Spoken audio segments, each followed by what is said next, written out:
आरती अपनी सास शीला को बिल्कुल भी पसंद नहीं करती थी। इस कारण सास बहू में आपसी झगड़े होते रहते थे। शीला स्वभाव की अच्छी थी, पर रोजाना के गृह कलेशों के कारण उन्होंने और उनके पति रामेश्वर जी ने बहू बेटे को अलग करने का विचार किया और इसीलिए शीला ने घर का फर्स्ट फ्लोर अपने बेटा बहू को दे दिया। शीला और आरती की रसोई अब अलग हो चुकी थी।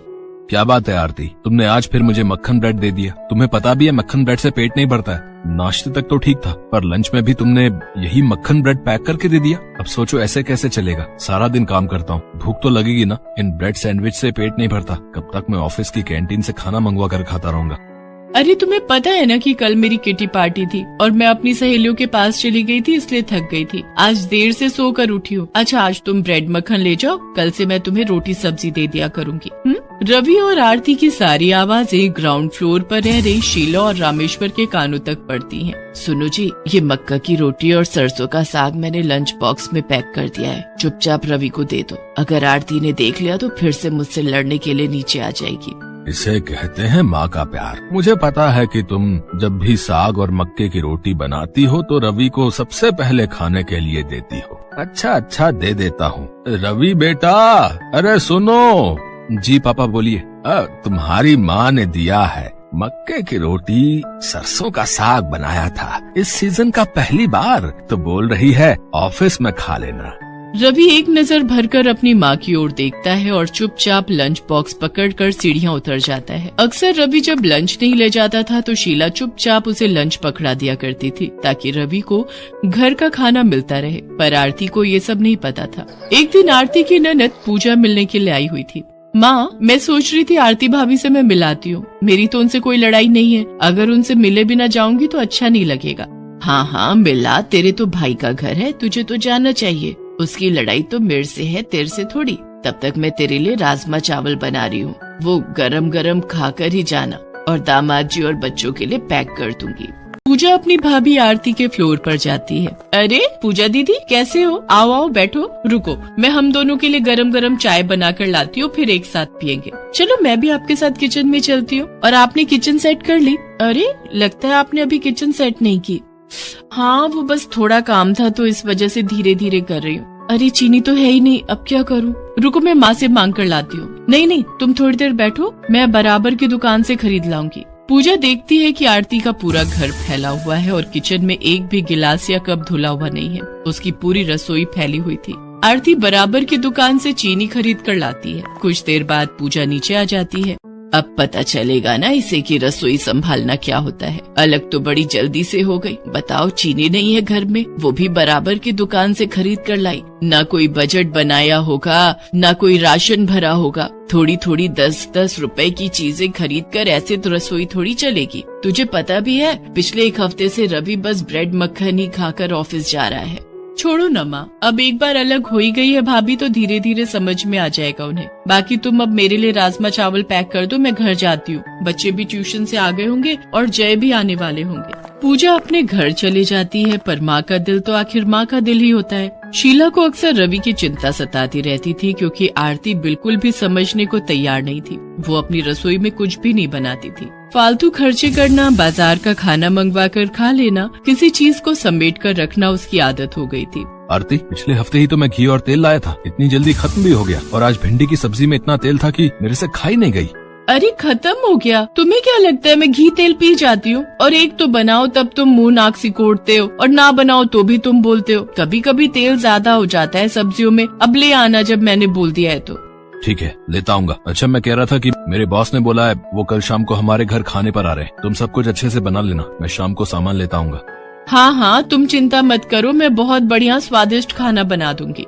अगर तुम कहो तो माँ को बोल दूं, वो तुम्हारी मदद कर देंगी। कोई जरूरत नहीं है, 10 बातें और सुना देंगी। पूरे मोहल्ले में बातें करते फिरेंगे कि आरती को कुछ नहीं आता। मेरी रसोई देखो कितनी अच्छी संभालती हूँ। आरती को तो रसोई संभालनी ही नहीं आती है। 4 मेहमान आ जाएं तो घबरा जाती है। बस पता नहीं और क्या क्या बोलेंगी। मैं अकेले ही कर लूंगी, रहने दो। रवि ऑफिस चला जाता है और शाम को ऑफिस से आते हुए सारा सामान ले आता है। अगले दिन रवि के जाने के बाद आरती सो जाती है। अभी तो 11 बजे हैं। आराम से दोपहर में उठूंगी तब एक ही बार रसोई में लगाऊंगी। दोपहर 2 बजे आरती सोकर उठी तो उसकी सहेली का फोन आ गया। आरती, मार्केट में साड़ियों की एक सेल लगी है, एक काम कर, तू जल्दी से तैयार हो जा और मुझे बाजार में मिल, हम दोनों सेल से साड़ियाँ खरीद लाएंगे। वो बात तो सही है, पर मेरे हस्बैंड के बॉस ने आज डिनर पर आना है, उनके लिए खाना भी बनाना है। अगर मुझे मार्केट में देर हो गई तो देख ले, ऐसी सेल बार बार नहीं लगती। बहुत सस्ती साड़ियाँ मिल रही हैं और हम तो 1 घंटे में वापस आ जाएंगे। और वैसे भी अब तो तू अपनी सास से अलग हो गई है, तो थोड़ा टाइम तो तुझे भी मिलना चाहिए ना अपने लिए। क्या हर समय रसोई में घुसी रहती है? हाँ, कह तो तू ठीक रही है। चल ठीक है, मैं तैयार होकर तुझे बाजार के चौक पर मिलती हूँ। आरती अपनी सहेली के साथ बाजार चली जाती है। सुनो जी, आज तो रवि के बॉस ने डिनर पर आना है और ये आरती तो बाजार निकल गई। पता नहीं, कुछ समझ नहीं आ रहा ये खाना बनाना कब शुरू करेगी। शीला, तुम क्यों चिंता करती हो? क्या पता कोई सामान लेने गई हो, आ जाएगी थोड़ी देर में।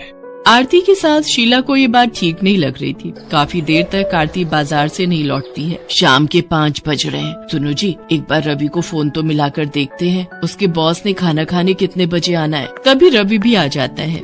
मम्मी, मेरे फ्लोर पर ताला लगा हुआ है, आरती आपको बता कर गई है क्या? लो, मैं तुझे ही फोन करवाने वाली थी। क्या पता दोपहर की गई हुई है और तेरे बॉस ने खाना खाने भी तो आना था। लगता है आरती ने रसोई में कुछ बनाया भी नहीं है। रुको, मैं आरती को फोन लगाता हूँ। आरती का फोन तो स्विच ऑफ आ रहा है।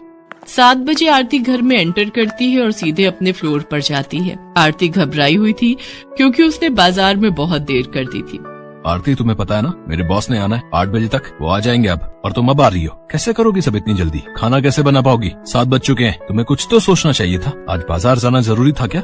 सॉरी रवि, वो साड़ियों की सेल लगी थी, वही देखने में देर लग गई। मेरा फोन स्विच ऑफ हो गया था। अब मैं क्या करूं? मैं इतनी जल्दी खाना कैसे बनाऊंगी? मैं कह रही थी कि अगर हम होटल से खाना मंगवा लें। मैंने तुमसे कहा था ना कि बॉस और उनकी वाइफ होटल का खाना पसंद नहीं करते, स्पेशली वो घर का खाना खाने आ रहे हैं। आरती परेशान हो जाती है, उसकी आंखों में आंसू आ जाते हैं। मैं क्या करूं, मुझे कुछ समझ नहीं आ रहा। मैंने तो कभी इतना खाना इतनी जल्दी बनाया भी नहीं। काश मेरी रसोई अलग ना होती तो आज माँ जी की हेल्प मिल जाती। तभी शीला ऊपर आ जाती है। तो मैंने कब मदद के लिए मना किया? सारा खाना तैयार है, जल्दी से नीचे चलो, रवि तुम्हारे बॉस आते ही होंगे। तुम तैयार होकर नीचे ही आ जाओ। माँ जी, आपने सारा खाना बना दिया? मैं आपके जैसी रसोई नहीं संभाल सकती, इतनी काबिलियत मुझ में नहीं है माँ जी। ऐसा क्यों सोचती हो? मैं भी तो जब शादी होकर आई थी तुम्हारी तरह ही थी। धीरे धीरे सब कुछ आ जाता है, बस जिम्मेदारी संभालने की आदत डालनी होती है। रवि इस बारे में जानता था, वो तो सिर्फ आरती को उसकी गलती का एहसास करवा रहा था। उसके बॉस खाना खाकर बहुत खुश होते हैं। शीला और आरती बॉस और उनकी वाइफ को ये महसूस ही नहीं होने देती कि उनकी रसोई अलग है। उस दिन से आरती को जब भी कोई जरूरत होती तो वो अपनी सास की मदद ले लिया करती थी। धीरे धीरे आरती भी अपनी सास की तरह अपनी रसोई संभालना सीख गई।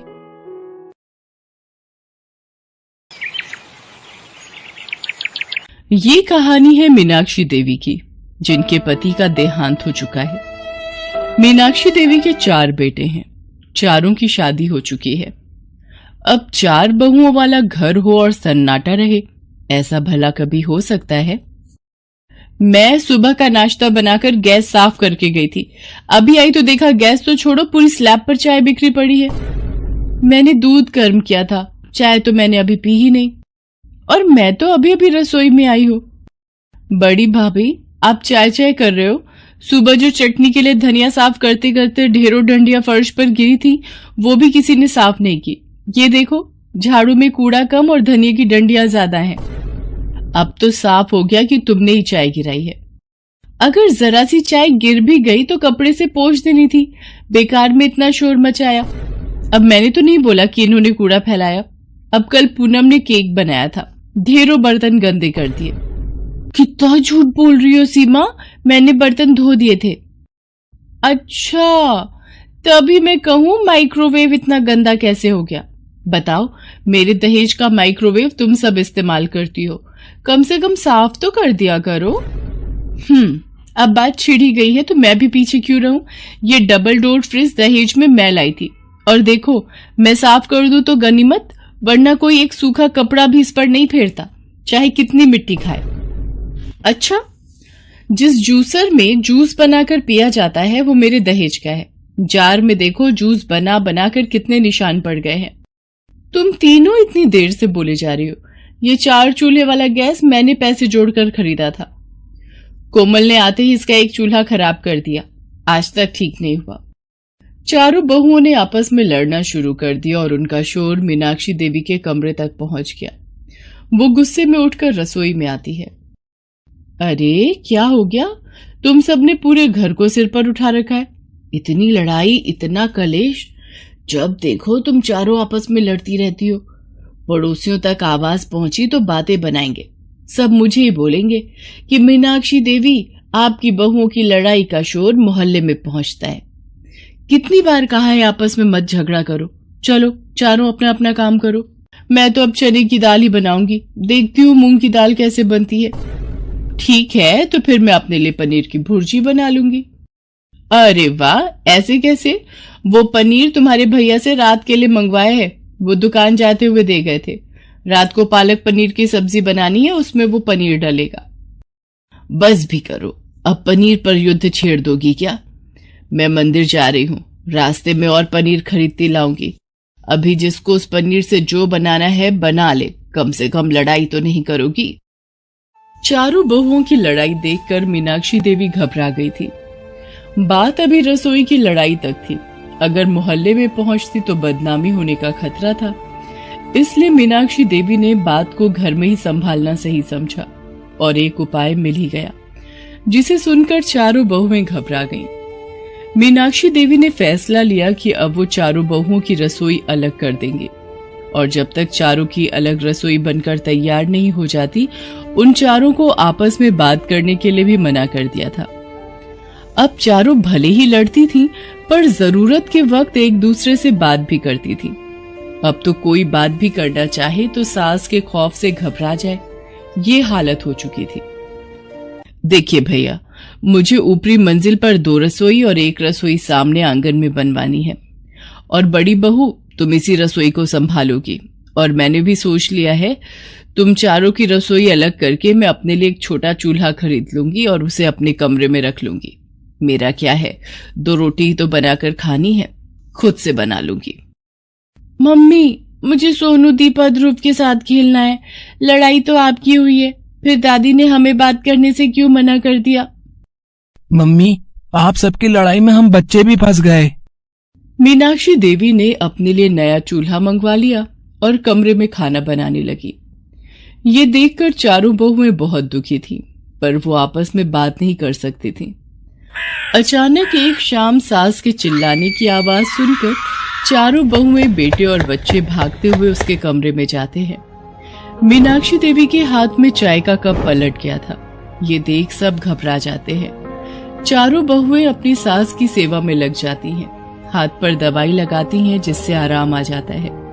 अरे अब मैं ठीक हूँ, तुम सब घबराओ नहीं। माँ जी, सारी गलती मेरी ही है, मैंने ही पहले लड़ाई शुरू की। आज मेरी वजह से ये सब हुआ, मुझे माफ कर दो माँ जी। नहीं नहीं, सारी गलती मेरी है, मैंने भी तो कितना कुछ सुना दिया, हमें माफ कर दो माँ जी। अब हम कभी नहीं लड़ेंगे। हमारी वजह से आप इस उम्र में अलग खाना बना रहे हो, हम आपके प्यार को खोना नहीं चाहते। हाँ माँ जी, हम चारों बहुत प्यार से रहेंगे, हमारी वजह से आपको बहुत तकलीफ हुई है। हम एक ही रसोई में चारों मिलकर रहेंगे और आपकी खूब सेवा करेंगे। अपनी चारों बहुओं की आंखों में आंसू देखकर मीनाक्षी देवी उन्हें गले से लगा लेती है। चारों भाई और बच्चे भी ये सब देखकर बहुत खुश होते हैं।